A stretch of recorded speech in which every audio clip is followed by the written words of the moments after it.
folks, Cole here with the Survival of the Fittest podcast. Casey and I are really pleased to present the next string of episodes on the topic of the fight against human trafficking. This is a trigger warning for those tuning in that the discussion of CSAM, although details are spared, that is very much a part of human trafficking. The guests that we've brought on to this show are one, Tyler Schwab, who is the president and founder of Libertas International, and two, Jake Ostler, who, along with Tyler, has extensive experience and knowledge about the fight against human trafficking.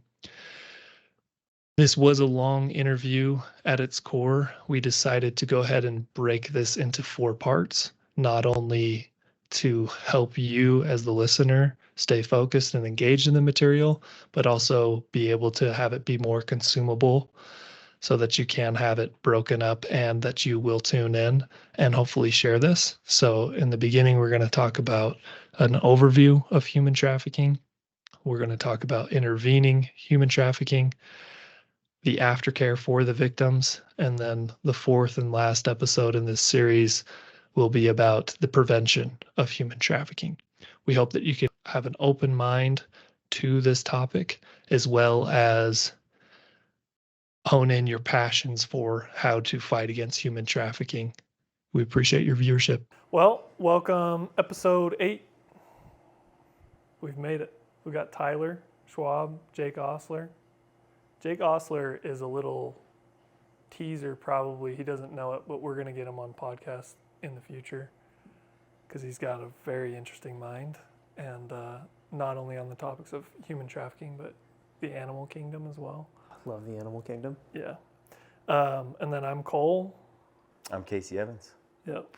So we'll get started. I think we could probably just go, I kind of gave the intros already, but if we could just go for you two and just tell us maybe like your name, where you're saying you're from, hometown, wherever that is, and then what your super brief experience has been professionally with the fight against human trafficking.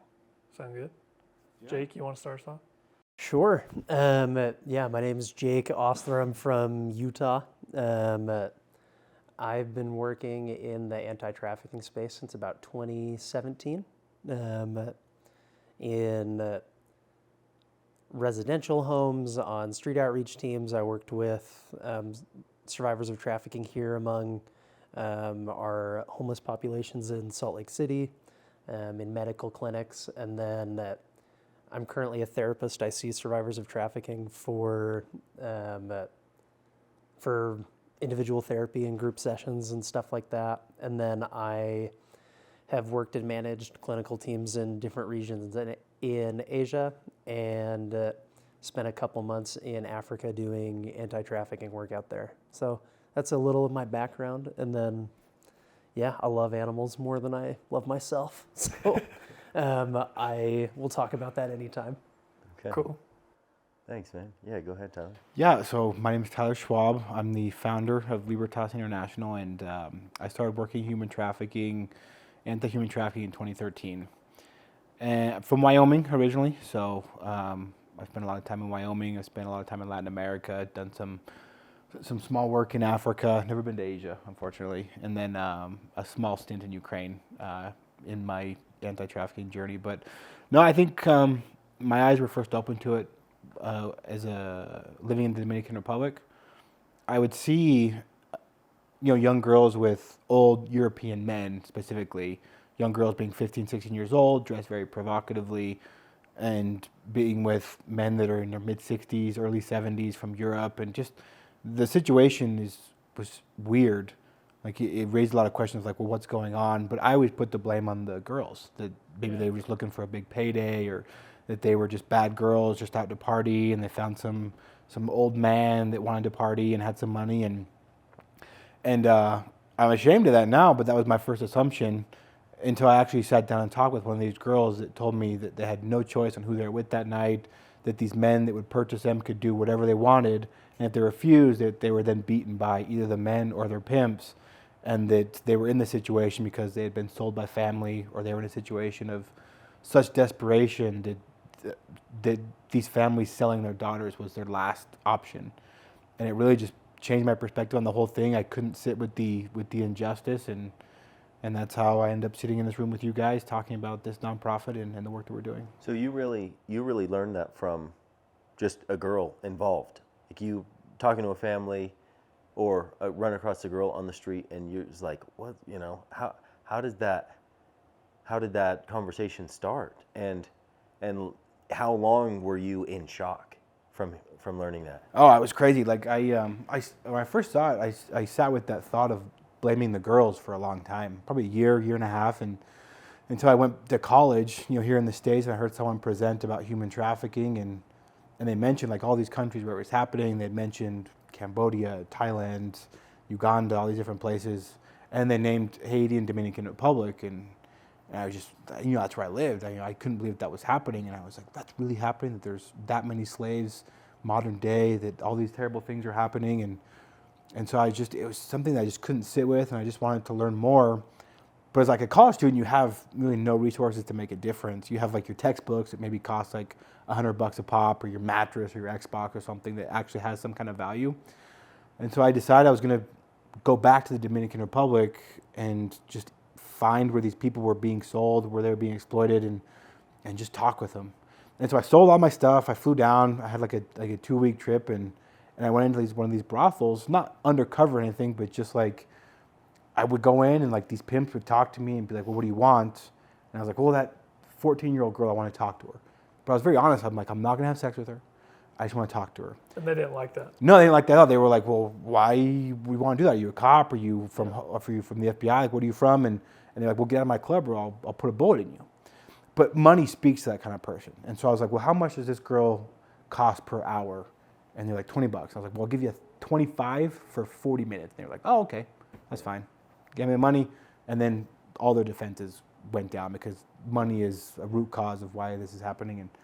And so I sat down. I'll never forget the first encounter I had, because it's still just so heartbreaking. I think I've told you this story, right? Yeah. You've probably heard the story 1,000 times. But I was sitting with her and just terrified. Just a little 14-year-old girl, just shaking. And I was, honest. I was like, I'm not going to have sex with you. I just want to get your story and learn about you. And when I said I'm not going to have sex with you, you would have thought that girl had just won like $1,000. Just the relief that went over her, and just be like, oh, thank God. She's like, my first client was supposed to happen last night. I have 3 days in this club, but this girl, this specific girl, came from a very, very Catholic background, and the guy that purchased her last night wanted anal sex. Yeah. And she was so Catholic, she didn't know what that was. And so what her traffickers did is she locked her in her room for a day, made her watch anal sex porn on Pornhub, so that when someone asked for that, she would know what to expect. And she thought I was going to be that person. And so I told her I wasn't. We had a chat at dinner. She told me that this person had come to her home. She was living in a squalor and extreme poverty, and had offered her scholarship and a job.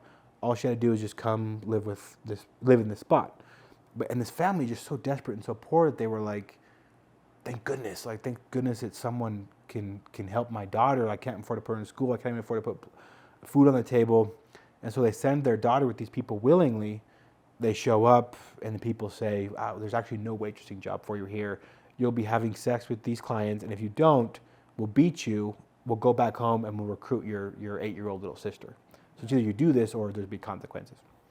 And so she felt trapped. She felt trapped in this spot, and that's why she was having to, with these men from Europe, in this specific situation, those were the face behind the face. That was the story behind what I assumed was just those bad kids, that there was something else going on. And I went home that night, and I was so shook by this one experience of this one girl, that I decided to go back the next day and see if there was anything I could do to help her. And I went back, and she wasn't there. She'd already been moved, because they move these girls constantly to keep them confused and keep them complicit. And I spent 2 weeks just meeting people like that. And when I went home, I knew I had to do something, at least something small right away, because this was happening, not just to 2 million kids across the world, but that specific girl that I met that night, it was happened to just her. It was worth me trying to do something about it. I liked on your podcast, you were talking about how you had this interaction. If I have this wrong, correct me. But you had this interaction, and you were thinking, okay, I need to make as much money as possible so that I can then change and just focus on fighting against human trafficking. And then you're like, wait a minute. At the rate that this person gets raped every single day and the amount of years that it would take for me to retire early or whatever, like statistically, they won't be around anymore. And you obviously took action like right away. Yeah, it was the You first said time. you sold everything you had and you Yeah, just went for it. Yeah, I sold everything I had, and I this was my original trip back to the Dominican Republic to try to just gain knowledge about what was happening. And the decision to do something now happened when I first got exposed to a bad guy. Because at this point, I'd just been exposed to victims and survivors and people that were currently being exploited. And that was enough to change my perspective on just like, I need to do some kind of career shift. I need to study medicine. I need to study business. I need to do all these things to make money, to give it away to someone that's doing some good. And on my way back from that trip, because I went on Expedia or something, got some super cheap flight, and I had a JetBlue flight down to the Dominican Republic, but I got lucky and got a Delta flight back. And so I got to Atlanta on my layover, and I was dressed up in Dominican gear, and for some reason someone started to talk with me. I didn't have my headphones in. I think I was doing homework or something, and this guy started to interact with me and talk with me, and he asked me what I was doing in the Dominican Republic. And I was just joking with him. I tried my hand at some dark humor of like I was visiting the clubs or whatever, just trying to in my head to make sense of the darkness that I just witnessed. And this guy just confided in me. He was like, "Oh man, the Dominican Republic is great. I'm a local businessman here in Atlanta. There's a direct flight to Santiago. I can get off work at 5 p.m. on Friday, travel down to the Dominican Republic, and exploit young kids essentially all weekend, and be back at work by 9 a.m. on Monday." Yeah, disgusting. And I was sitting there, and I was just like, I was so. Did he say those words? Yeah, he just like I was his buddy. Because I think these people, they're just looking. They know what they're doing is evil, and they're just looking for like similar people to like share this experience with and see if I'm a business partner. I don't know what he was thinking, but he confided in me, and he totally changed my perspective because that was my first time being exposed to the people behind this, and it was just someone so vile, so disgusting, so loathsome that I knew that I couldn't wait 25 years to make all this money and to try to get a career where I make a ton of money and give it all away. But I had to act now because, like you said, statistically, the lifespan of someone that's not rescued from that is very short. And so I was like, I have to do something now, even if what I can only do now is so limited because I'm so young and resources are so limited. I can't wait 25 years when I'm 45, 35, 50 years old. I have to do something now because that girl I met in the club is being exploited now, and people like this are traveling to Dominican Republic now doing these types of crimes. Okay. I think we do need to back up because I'm afraid that there's probably some listeners that, as upsetting as it is, really have no idea what human trafficking is. Or very lightly know, like in the last year or so. So I do think we need to address that, like at a high level, and then we can get into this.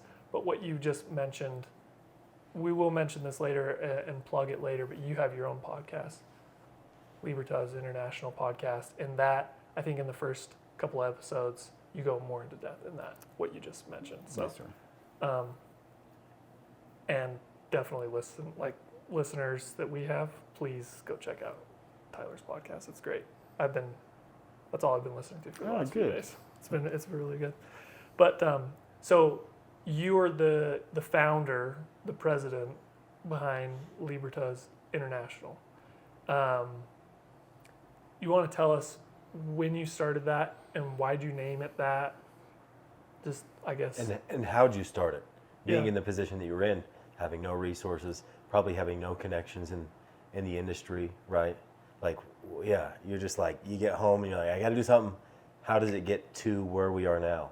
Yeah, go ahead. Yeah, so, Libertas is not how the name first started. It first started as a biblical name called Gifts of Grace is how it first started. So if you go on like some of our documents, still with the IRS, the name is Gifts of Grace. Is that why your logo's a G and a G? Yeah, it's a double G. Yeah, with the O in the middle. Yeah, because we want Gifts to. of Grace, Yeah, okay. we wanted to keep the logo because the logo is very unique.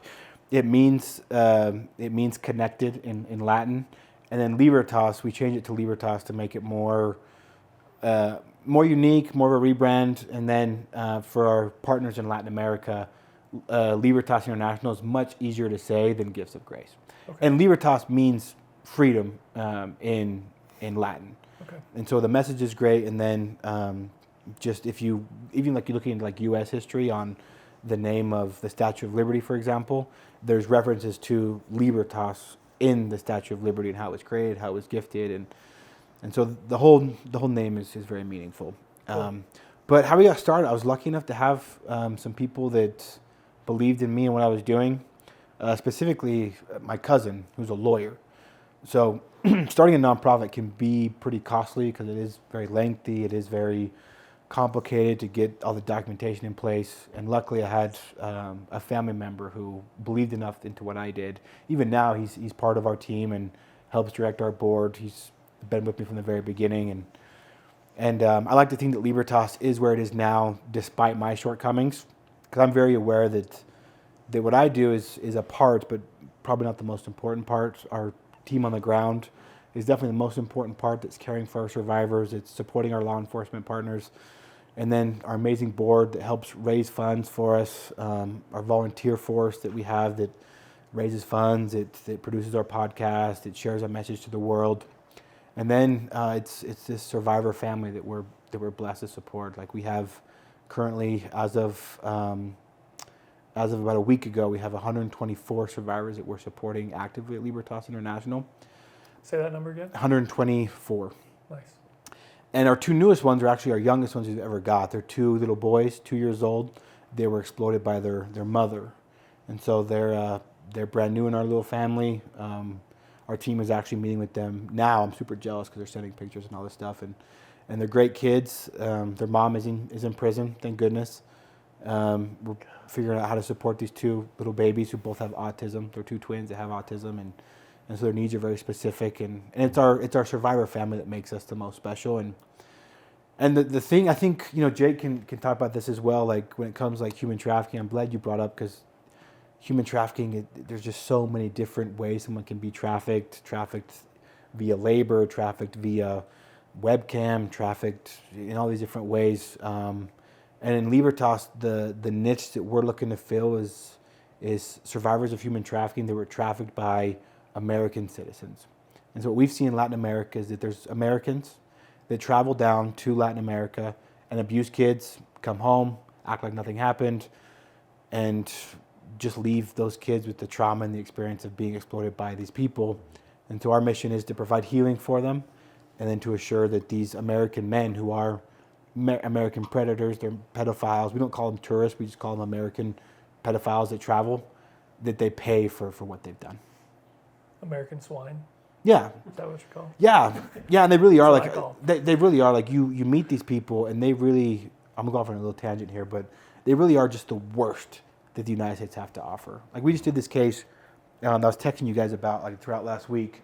It's a case of a guy named Dominic DiVincenzo. He's got ties to Chicago and he's got ties to Florida, and he's a retired military officer. So you'd think he'd be some kind of an upstanding person, but he's not. He's incredibly racist. He's incredibly sexist. He's extremely arrogant, and he is the most unattractive person I've ever seen in my life. 5'3", 300 pounds, just a nobody. But he goes down to Colombia. He has money, and he believes that because he has money, because he's a man, because he's American, he has the right to abuse young Colombian girls. And he's now rotting in a Colombian jail, thank goodness. And that's the niche we're trying to fill. That's what we're trying to do, is support these survivors and empower law enforcement to make sure that people that share our same nationality pay for the abuse that they inflict across the world. That's a really noble cause, especially listening to your podcast, seeing some of your YouTube videos. I've seen you talk about specifically targeting, because we're the biggest perpetrators, American men.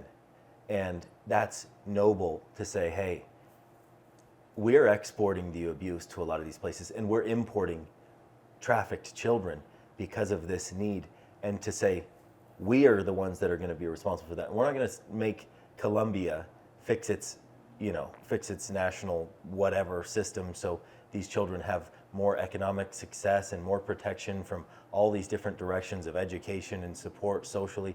Like, no, we're going to get boots on the ground here, and we're going to catch the guys going out to harm people around the world. That is a really noble and impressive approach to this. And yeah, hopefully that continues to catch on with people, because that's how things should work. Yeah, I agree. I think, and these people, they're kind of hidden in plain sight, because the United States, to their credit, does have a system in place called the Angel Watch system, where if a pedophile that's convicted here tries to travel to, let's say, Thailand or Colombia, we can inform that country and they can choose to send those guys right back to the States, which is great.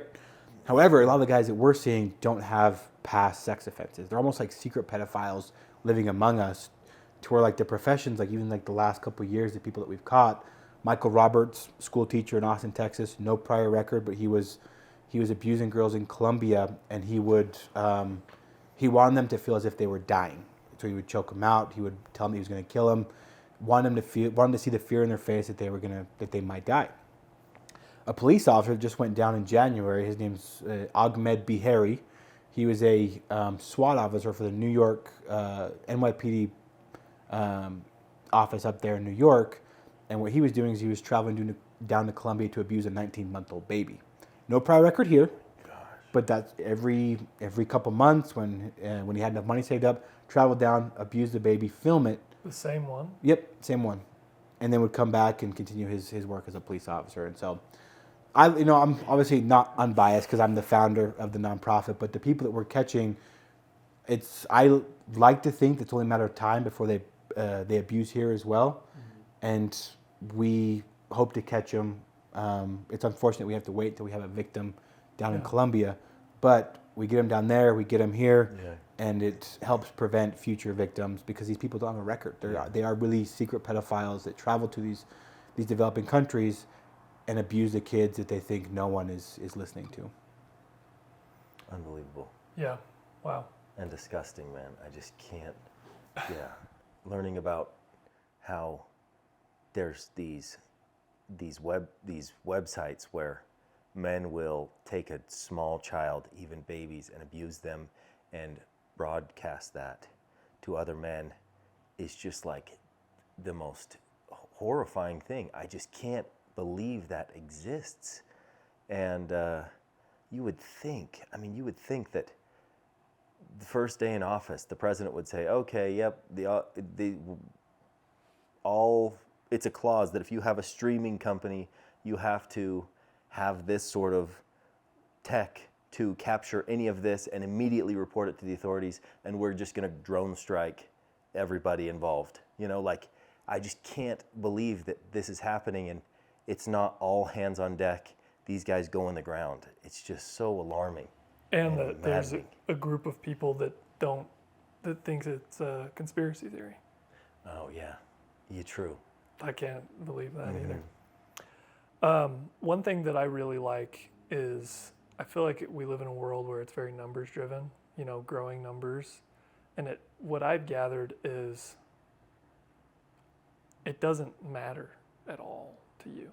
Like, because you have the interaction, you're taking it one person at a time on both sides, the survivors, the perpetrators, one at a time.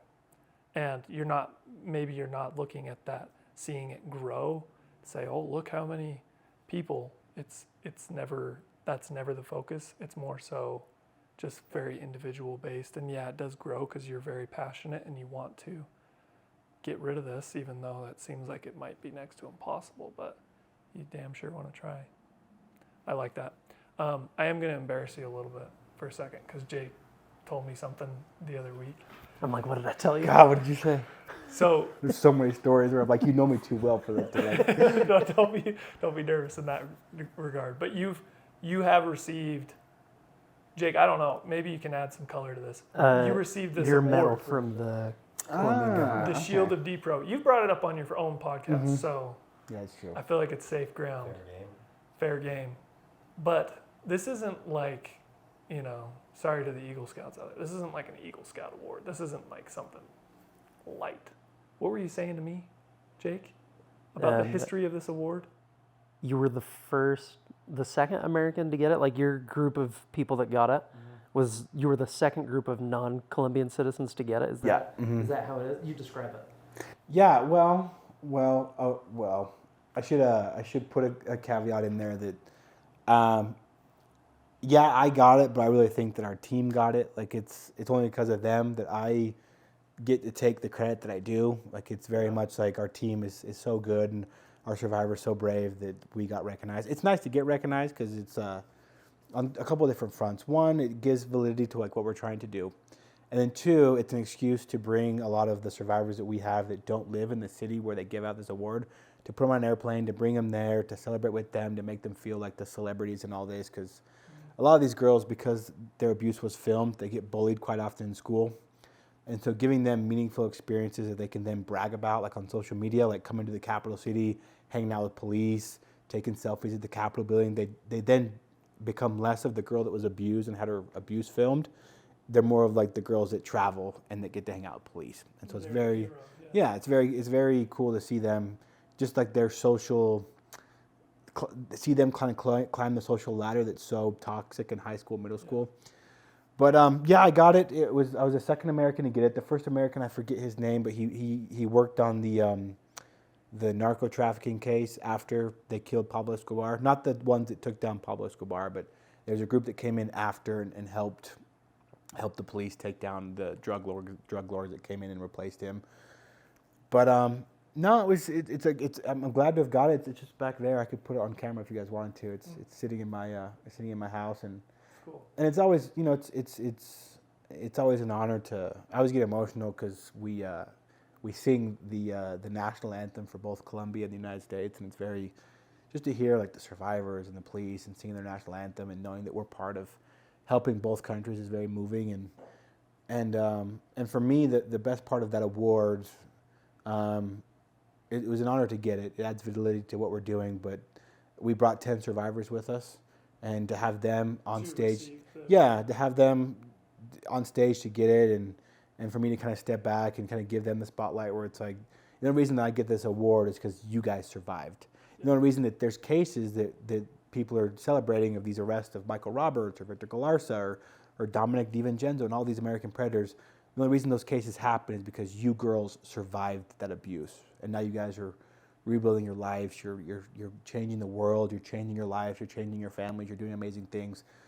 This award only is given to me because you guys chose to survive. And so for me, it's fun to give them the spotlight and have them get the standing ovation from the cops and have them take pictures with the cops and to see them celebrated. Because yeah, I mean, the award sits in my house, but it's not really mine.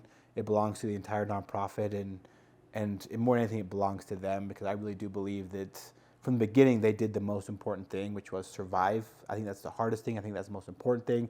And if they survive, there's possibilities for healing, there's possibilities for justice. And so for me, the award was just great to celebrate with them. And I can't imagine what that did. We'll talk a bit about prevention, what that did to like the public eye.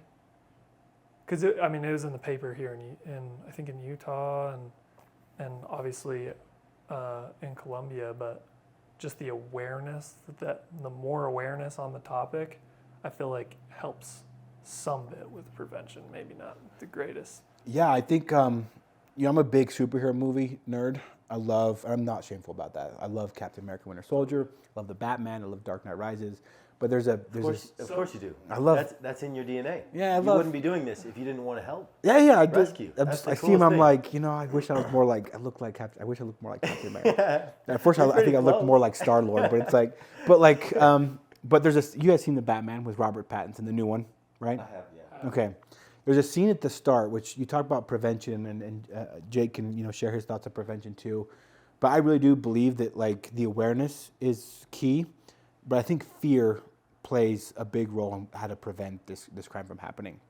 So in the Batman, in the very opening scene, Batman's like 31st of October, like it's Halloween night, and all these criminals are like robbing banks, they're spray painting storefronts, they're committing all these crimes, and then someone lights up the bat signal, and all the criminals look at the bat signal, and they're just like, frick. Yeah. We got to get the hell out of here. Like, we got to hide. We got to drop our spray cans of paint. We got to get back the groceries we just stole, because there's a fear that Batman's gonna beat him up. Like the one, he's spray painting the bank. He looks in the shadows, and there's just shadow. He doesn't know if Batman's there or not, but he might be, and so he decides to stop committing his crime.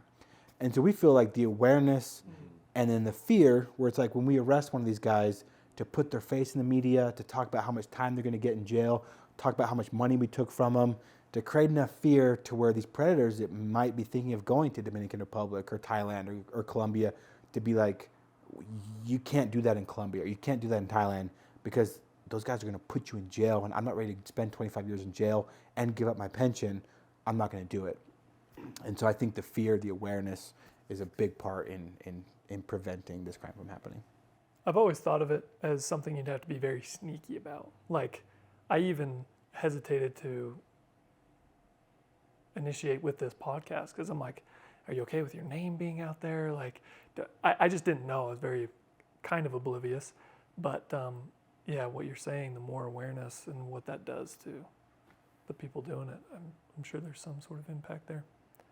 I do have a lot that I think that we should get to. So you did mention like an overview on human trafficking. Jake, if you want to chime in here, like, what would you say? Just a random person who's like, I've got no idea what that means. Human trafficking, is that people sitting in traffic? Like, what? Yeah. What? We wish. What is like the bare bones of that? Yeah. And I have on here where the structure of what we're going to talk about is like, we'll talk about prevention, intervention, and then aftercare. But like, yeah, you've mentioned earlier, human trafficking, it could be labor intensive, it could be sexual, it could be, do you want to speak to that? Yeah. The simplest way to look at trafficking in my brain is when it's when you profit off of another person without their consent, and something that's not consensual, whether it's their labor, whether it's sex acts, whether it's parts of their body, whatever that looks like. So like the difference between like rape and sex trafficking is someone profits off of the rape, someone makes money, versus rape, the person rapes somebody, but after that, like, it's over. But the person in sex trafficking, the person that does the raping, someone else gets an exchange of goods. They get money. They get profit, they get housing, they get food, they get something. And so then you look at that, and then it becomes over and over and over again. Like you see this in the labor industry, where it's like, okay, you're working for free, which benefits the employer, and the employer pays somebody to get you to their company. So there's profit everywhere, except for the person who's going through the exploitation or the trafficking. They're being hurt, their choices are taken away, what they can and can't say no to is gone. All of this stuff occurs, and so that's the simplest way I can look at trafficking, if you were to just summarize it in a really simple way. And would you say that those being sexually trafficked, might be a blend of the labor as well? Like they're kind of just, they're enslaved. They're just doing anything that the owner would want them to do. And it usually results in sexual acts. A lot of the time. So there can be a lot of overlap in both. So like, it's not uncommon for people who are in a labor trafficking situation, such as like, it's common for people to be sold for domestic labor. So I would, if someone's sold to somebody and then they're going to be their housemaid and it's free, it's not uncommon for the father of that household to also rape her. So there is labor trafficking, but she is being raped as well. It's not uncommon for, like, I worked on an anti-trafficking org in Ghana, and boys were sold into the fishing industry there. And so they would be on the river or lake like 15, 20 hours a day. And then once they were at shore, the men that they were working with would rape them. So like, it's not uncommon for it to go both ways, where women are also like, and men are also sold to like bars and other places, and they're like, hey, you're going to sell drinks, you're going to dance, and then it's like, oh, well, you also have to have sex with people. And so there's a ton of overlap for what that entails. So there's often at least exploitation on both ends, but the original point of the purchase may be sex or may be labor. Anything that. No, I think you got it. No, it's. I know that there's more slaves in the world today than there's ever been, and most of them are labor trafficked. I know that when the percentages get released every year, the large majority of people in modern day slavery are trafficked for labor. And where would be if we were to look at a map, the areas that light up most, would they be near the Congo, the cobalt mines? Are these in Asia? Are these in Central America? Where would you say the heaviest densities of these labor trafficked individuals? Well, I'll let Jake add his thoughts too, because I know he's spent way more time in Africa and Asia than I have. In South America, you see a lot of it like in the gold mines with precious metals. You see a lot of labor trafficking in those type of areas. But I would even add, I mean, most of I have a colleague here in Salt Lake that mainly works with just labor trafficking survivors here in Salt Lake City. The Mexican consulate downtown is constantly receiving calls about Mexican immigrants that are being trafficked. And the most recent case, you can Google this, like it happened in Bountiful, of a family that has a snow removal company, and they were trafficking a bunch of immigrants from Central and South America, mainly Guatemala and Honduras, where they were forcing them to work 20-hour days with little to no pay, took their passports, and then threatened violence if they didn't work 20-hour days.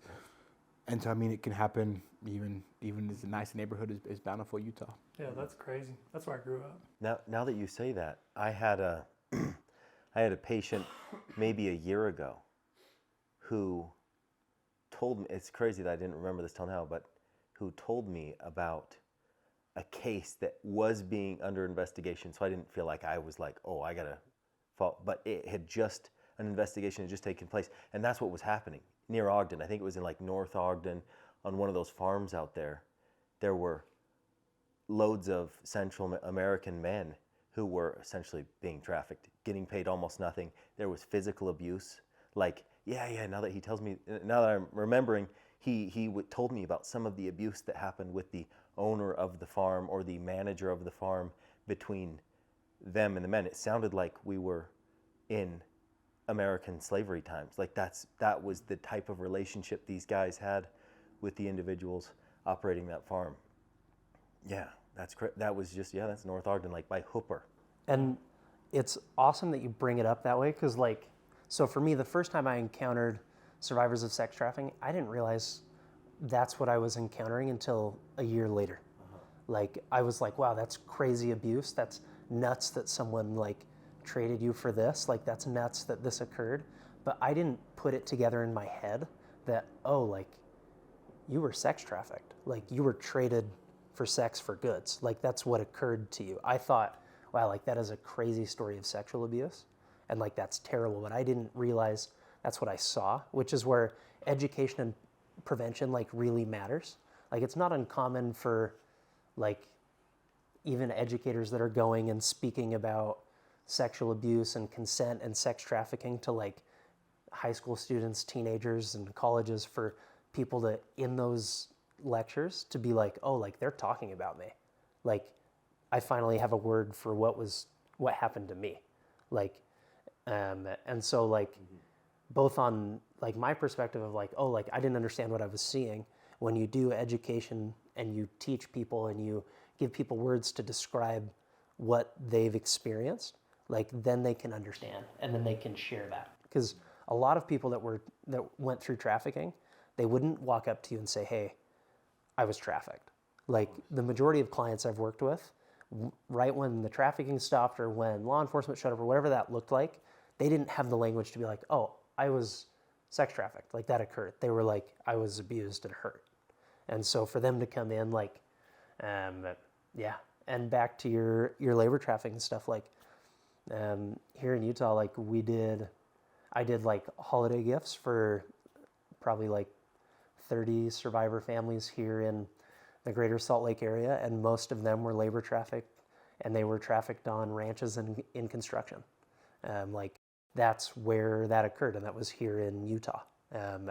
So like, globally, it is an issue. It's also a very local issue, and how this is addressed and where we get our products, who we support, what our supply chains look like, what our laws look like around all that stuff, like how we prosecute it, like it's all connected. Yeah, I think that we've answered a lot of questions. The things I've wondered, and I would guess that our listeners would wonder, is who does it impact? Is it just women in less affluent areas in South America? No, it seems like it impacts damn near everybody. And where does it occur? Damn near everywhere is the answer. And one thing that you said, which we'll talk about later, but it seems like the younger victims, it seems like they know that something's wrong, like it's not right how I'm being treated, but they don't know that it's called sex trafficking or human trafficking. They don't even know that it's called abuse. Because they probably grew up. It's just a dark feeling. Yeah, That's it's what their dad my did to family them, has secrets. Like every family has secrets. This is just part of being alive. Like, Yeah, I can tell you a story. That's a really good point. Like, both of you guys brought up really good points, because so I have a survivor who I love. Like, she's the best, and she sits on my survivor advisory board now, to where she helps govern the nonprofit, helps us put in good policy and help understand things from like a survivor's point of view. She's 17, and she was trafficked by an American from Texas. The first time she was abused, though, was by her father when she was 2 years old. And when she made the report, when she was 2 years old, she told the police officers, "My father stabbed me with a hairy stick," because that's the only word that she knew how to describe what had happened to her. And so, like it said, like these. Sorry, I keep touching your leg. Like it can be familiar. It can be something that they grow up with a history of abuse, and so they might not even recognize that it's wrong.